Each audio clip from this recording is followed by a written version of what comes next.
तो जी हाँ दोस्तों, आप अगर जंगल में गुम हो जाए तो क्या करें। समय पे अगर आप लोग जल्दबाजी कर लेते तो मतलब आप लोग कहीं से भी मतलब घूम सकते हो। मतलब आप लोग ज़्यादा घबराहट आप लोग कर लेते तो मतलब आप कहीं भी चले जाते हो। तो इससे पहले आप लोग थोड़ा ध्यान रखिएगा। मैं जिन बातों का आप लोगों को बताने वाला हूँ तो वो सबसे पहले आप लोग पहले अच्छे से ध्यानपूर्वक सुनिएगा। तो सबसे पहले अपन बात करते, जब आप लोग जंगल में गुम हो जाते हैं ना, तो सबसे पहले आप लोग क्या घबरा जाते हैं कि मतलब कहीं चले जाएँगे, मतलब ये हो जाता। वो आप लोगों की घबराहट की वजह से आप लोग गुम हो जाते हैं। सबसे पहले आप लोग तो ये दिशा ध्यान दीजिए कि भाई आपके क्षेत्र में जब जंगल में या किसी भी प्रकार की आपके यहाँ तालाब हो या नदी नाले हो, सबसे पहले उनको ढूँढने का प्रयास कीजिए।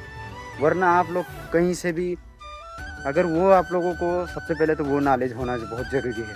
तो उसके चलते अधिकतर क्या करते लोग हों कि घबराहट में ही इधर से उधर दौड़ने लग जाते हैं, तो मतलब गुम होना किसी भी हालत में हो जाता है, वो एक अलग बात हो जाती है। लेकिन आप लोग जब नदी नाले के बारे में अगर आप लोगों को पहले ही पता होता, तो सबसे पहले आप लोग क्या करते हैं, नदी के सहारे आप लोग चले भी जाते हैं।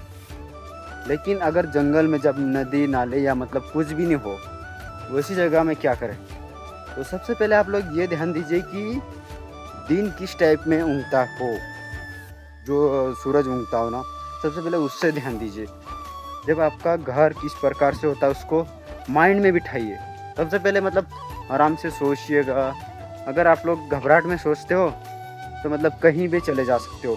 तो सबसे पहले उसको माइंड में बिठाइए कि सूरज इस तरफ उगता है या इस तरफ उगता है, किसी भी प्रकार से किस टाइप में उगता है।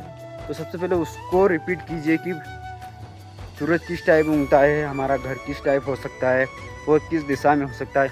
मतलब इस प्रकार से आप दिमाग लगाइए। मतलब जंगल में तो ऐसा होता है कि अधिकतर गुम हो जाते हैं किसी भी प्रकार। अब ये इधर देख सकते हैं, मतलब पूरी झाड़ी झाड़ी दिख रही है। मतलब ऐसे जंगलों में अधिकतर गुम होना बहुत आम बात हो जाती है। तो इसी के साथ आप लोग थोड़ा ध्यान दीजिए, तो मतलब आप लोगों को किसी भी प्रकार की समस्या नहीं आई। तो आप लोगों को अच्छी अगर जानकारी लगी तो वीडियो को लाइक कीजिए और चैनल को सब्सक्राइब भी कर देना। मैं हमेशा ऐसे ही वीडियो लाता रहता हूँ।